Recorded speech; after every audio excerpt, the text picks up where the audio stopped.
मेरा कोमल है,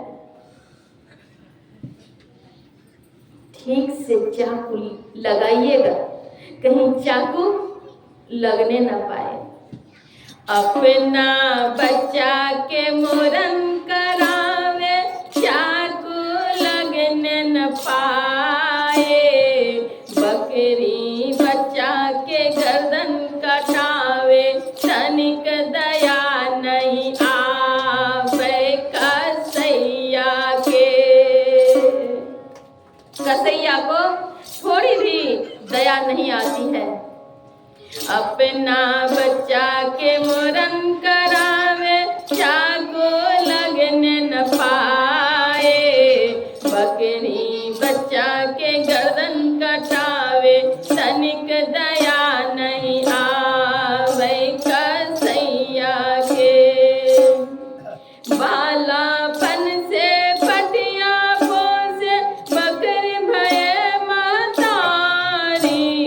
वाके गर्दन के कटवैया, तोरा लागो न शरम, तोरा लागो न शरम। अपने बच्चे के सिर पर कहीं चाकू के दाग नहीं लग पाए, इसके लिए। और निरीह मूक प्राणी के आप हत्या कर देते हैं। कैसा निर्दय कार्य है यह। कबीर साहब कहते हैं, मनुष्य का तन बावला हो गया, मनुष्य पागल हो गया। कैसे? संतो मानुष तन बौराना। हे संतो, मानव तन तो बौरा गया, बावरा हो गया, पागल हो गया। कैसे? संतो मानुष तन बौराना, एक बकरी का बच्चा लाए, ताई खिलावत दाना। एक बकरी का बच्चा लाए, ताई खिलावत दाना। शीश काट धरने धर देवे, फिर मांगे वरदाना। संतो मानुष तन बौराना। निरीह प्राणी बकरी उसको लेकर के आते हैं, और ला करके पहले उसे कुछ दाने खिलाते हैं, और दाना खिला करके फिर उसे उसके गर्दन पर चाकू चलाकर उसकी हत्या कर देते हैं। फिर वरदान मांगते हैं, हे जगदम्बा माई, हे काली माई, हे दुर्गा माई, भगवती माई, वरदान दे दीजिए। विचार करिए, आपके 1 2 3 4 बच्चे होंगे, चारों बच्चे अगर आपस में झगड़ते हैं तो आपको अच्छा लगता है कि खराब? और जो बच्चे की आपस में खून खराबी कर ले, एक भाई दूसरे भाई को मार दे जान से, उन मां को मारने वाले पुत्र के प्रति क्या भाव आता है? जो मर गए उनके लिए क्या दया आती है? विचार लीजिए। जो मां की जगत जननी है, संसार की मां है, उन मां के समक्ष उन्हीं के बच्चे को कत्ल कर दिए, और फिर से वरदान मांगते हैं। आपको अल्लाह, भगवान, जगदम्बा माई, जो संसार की माई है, वो आपको वरदान देंगे या अभिशाप? विचार कर लें। एक बकरी का बच्चा लाए, ताही खिलावत दाना। शीश काट धरनी धर देवे, फिर मांगे वरदाना। संतो मानुष तन बौराना। अगर घर में किसी की मृत्यु हो जाती है, कहते हैं इनको छुएंगे तो गंगा स्नान करेंगे, तब जाकर के पूजा करेंगे, नहीं तो अशुद्ध हो गए। घर ही में एक मनुखा मरी गो, जंगल को ले जाना, जार फूक कोयला कर देने, घट घाट नहाना, संतो मानुष तन बौराना। बाहर से एक मुर्दा लायो, नून तेल घिसाना, ता मुर्दे की बनी रसोई, घर भर करत बखाना, संतो मानुष तन बौराना।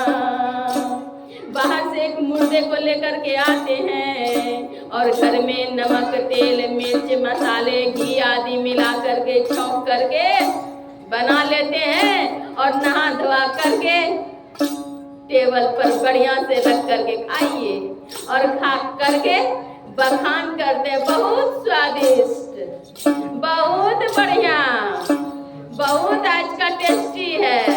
बताइए, बाहर से मुर्दे को ला करके नमक मिर्ची मिला करके खा रहे हैं तो टेस्टी बता रहे हैं, और जिन घर वाले से इतना पैसे लिए, उनके अन्न खाए, उनसे उपकृत हुए, उनको अगर स्पर्श करते हैं तो कहते हैं अवघट घाट नहाना, अगर छुएंगे तो नहाना पड़ेगा। देखिए मनुष्य कितना बावला हो गया है, पागल हो गया है। बाहर से एक मुर्दा लाए, नून तेल घिसाना, बाहर से मुर्दे को ला करके नून तेल घी सान लेते हैं और उसका बखान भी करते हैं। कहते कबीर सुनो भाई साधो, यह पद है निर्वाणा, जो इस पद की निंदा करी है, जो इस पद की निंदा करी है, ताको नरक निदानो, संतो मानुष तन बौराना। कहते हैं मनुष्य बावला हो गया है, पागल हो गया है, अगर इस पद की भी अगर कोई निंदा करते हैं उनको नरक होगा। मांसाहारी मानवा प्रत्यक्ष राक्षस अंग, मांसाहारी जो मानव है वो प्रत्यक्ष में राक्षस का अंग है। एक इस्लाम धर्म के प्रवर्तक ने कहा, मनुष्य अपना पेट को कब्रिस्तान बना लिया है, न जाने इसमें कितने ऊंट, कितने घोड़े, कितने बकरियां, मुर्गे, मुर्गियां इसमें हज कर डाले हैं। मनुष्य के लिए यह खाने की चीज नहीं है और महापाप, महादोष का यह कारण है। दया भाव हृदय नहीं, ज्ञान कथय बेहद,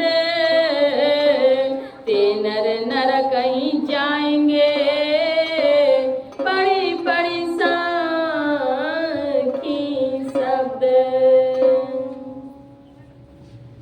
एक पंडित जी थे, उनके मन में हुआ कि एक उत्सव करना चाहिए। उत्सव एक करने लग गए। उत्सव में उन्होंने सोचा कि एक दर्जन बकरियां मंगवा लिए जाएं, उसी का मांस दिया जाएगा लोगों को खाने के लिए। अपने नौकर से कहा कि जाकर के बकरी ले आओ। जाते हैं वे, एक दर्जन बकरी खरीदते हैं, जाते हैं, आदेश होता है नदी में जाकर के स्नान करा दो। लेकर जाते हैं नदी में स्नान कराने के लिए। जैसे स्नान करवा रहे हैं, उनमें से एक बकरी कभी बहुत हंसती है और कभी बहुत रोती है। उनकी ऐसी स्थिति को देख करके वह नौकर भयभीत हो गया और भयभीत होकर के अपने मालिक के पास, ब्राह्मण सेठ के पास आते हैं और आकर के कहते हैं कि ऐसी ऐसी बात है, एक बकरी की ऐसी स्थिति है जिसे देखकर मैं काफी भयभीत हो गया हूं। कहते हैं चलो मैं भी चलता हूं। जाते हैं वे, देखते हैं कि वही स्थिति में बकरी है। कभी तो खूब रोती है, कभी तो खूब हंसती है, खूब हंसती है और कभी जार बेजार रोती है।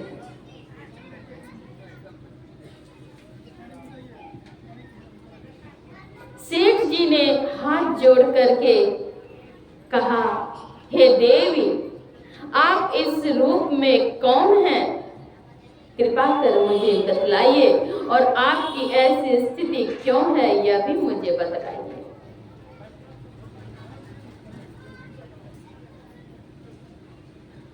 बकरी बोलती है, इससे आपको क्या मतलब है? आप अपना काम करिए, मैं अपना काम करती हूँ। बार बार सेठ जी ने अनुरोध किया। उनके अनुरोध को सुन करके बकरी कहती है, आज से कई जन्म पूर्व मैं भी आपकी ही तरह ब्राह्मण सेठ था। मैंने अपने जीवन में एक ही बार अपराध किया, भूल की कि मैंने एक बार हत्या की, मांस सेवन किया। उसके बाद लगातार अन्य जन्मों में मेरे भी सिर काटे जा रहे हैं। मैंने तो एक बार काटा था, मेरे सिर लगातार काटे जा रहे हैं। यह सुन करके वे भयभीत हो गए। बकरी कहती है, मैं रोती इसलिए हूं कि आपको भी कई जन्मों तक इसी तरह का दुख उठाना पड़ेगा, आपके भी गर्दन काटे जाएंगे।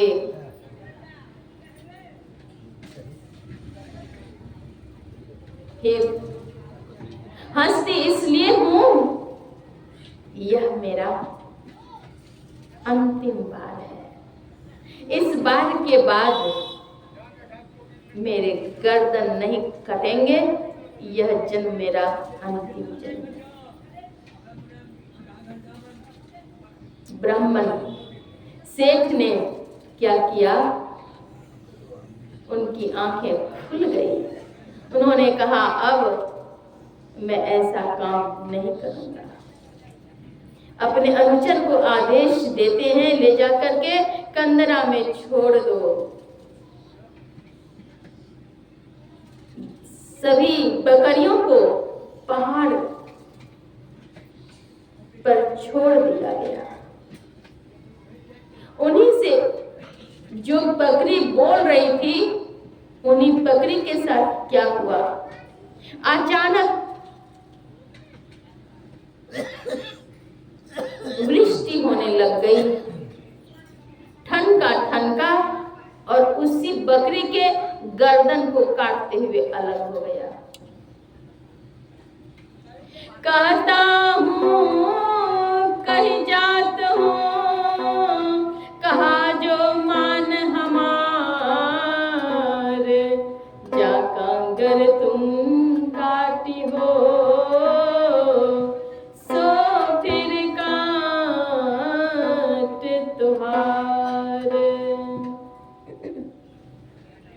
जिसका सिर काट करके खाते हो वह फिर तुम्हारे सिर को काट करके खाएंगे।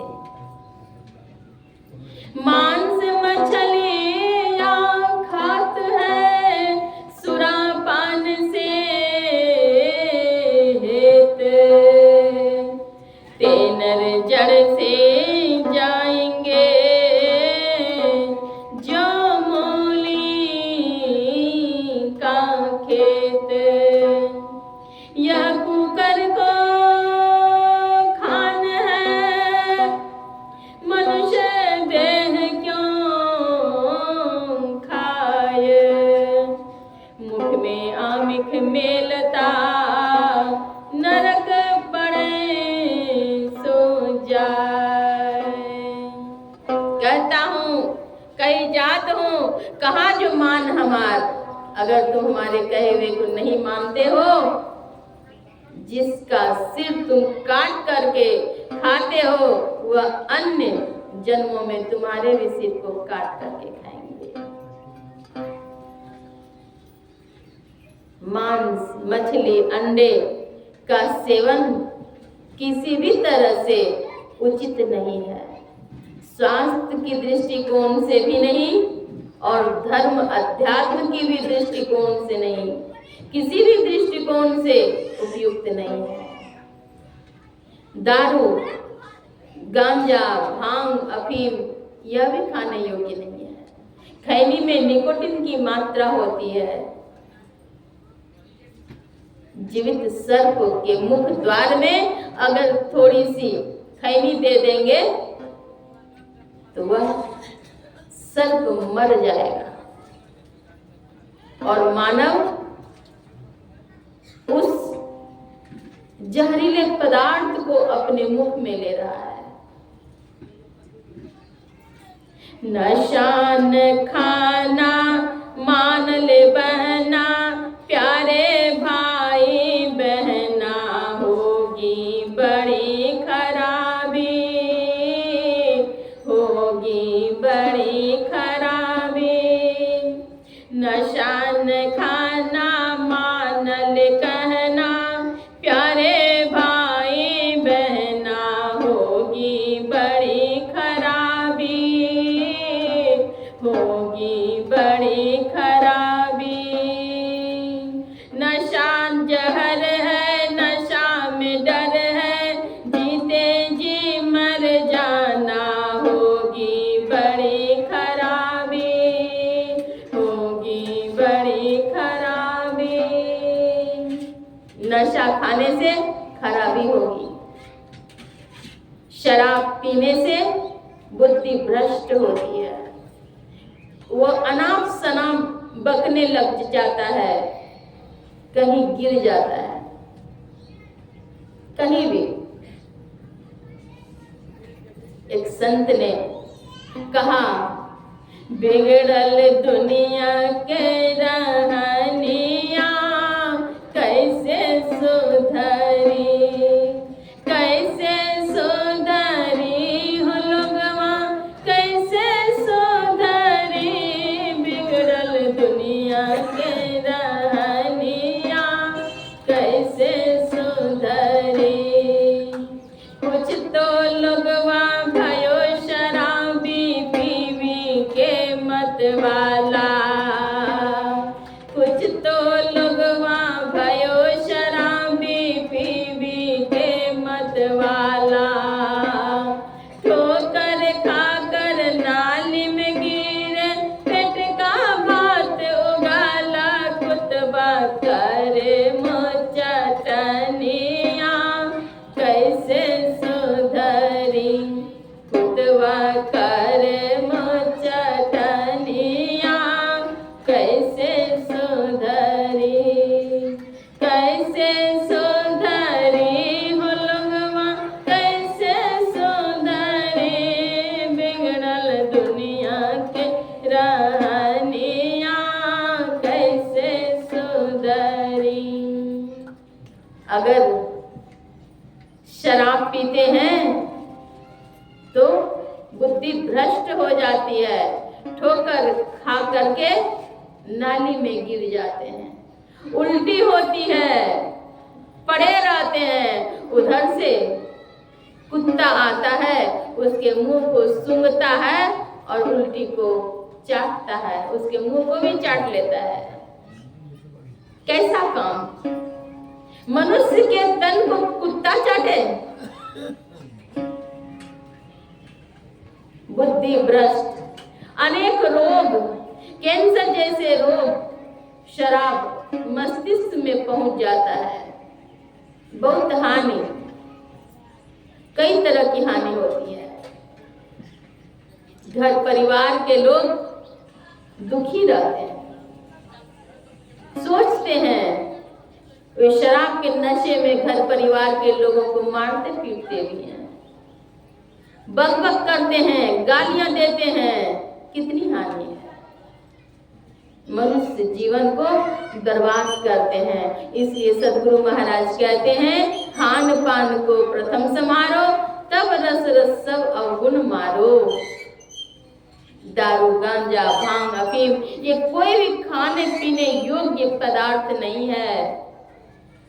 प्रभु ने खाने के लिए बहुत सारी सामग्री दी है। इतनी सामग्री है खाने के लिए कि खाकर के कोई अंत नहीं कर सकता, इतनी। लेकिन लोग ज्ञान के अभाव में क्या क्या खाने लगे हैं। सदगुरु महर्षि वही परमहंस जी महाराज भारत के लोगों को तो ज्ञान दिए ही, नेपाल में भी जाकर के ज्ञान दिए।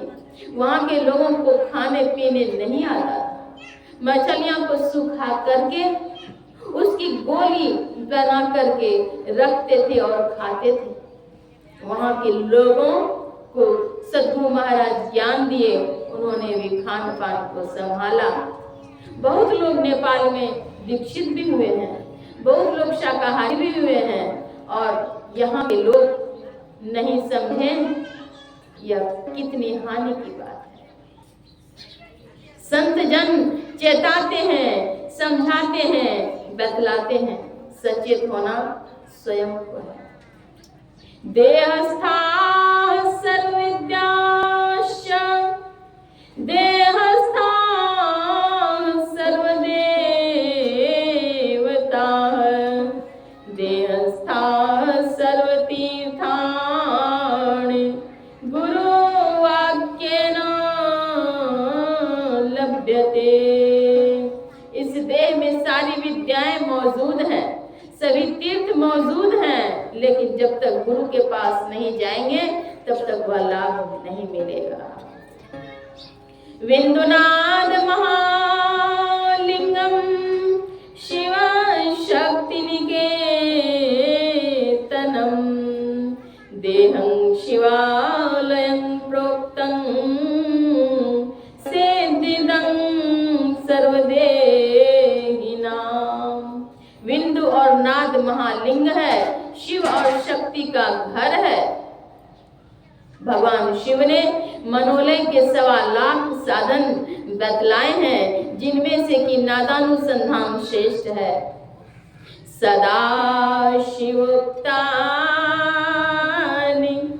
सपाद लक्ष्य लयावधानानि वसन्ति लोके।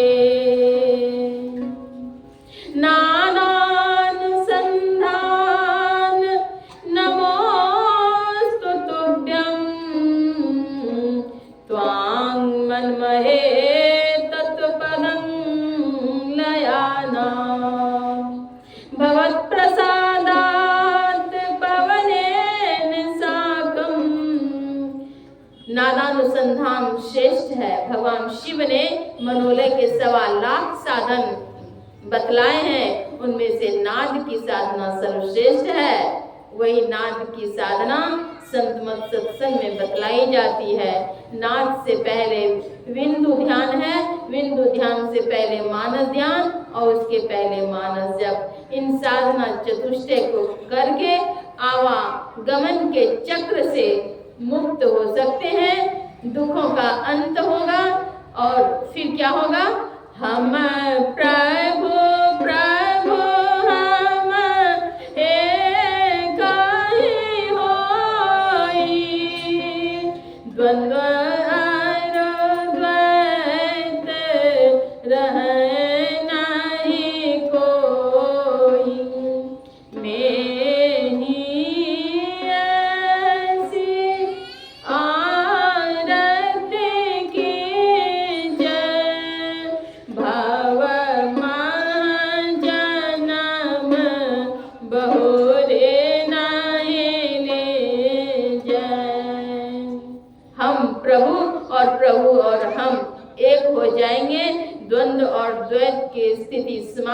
जाएगी, आवागमन का चक्र समाप्त हो जाएगा, हम सुख के देश में चले जाएंगे, दुख का देश छूट जाएगा। छूटे ओ दुख को देश, गुरु गम पाए सही। दुख के देश से हम छूट जाएंगे, सुख के सागर में चले जाएंगे। इसलिए सुख अगर चाहते हैं, इहलोक और परलोक अगर मंगल चाहते हैं, तो साधन भजन करें, सत्संग करें। सत्संग करने की नितांत आवश्यकता है। जो कोई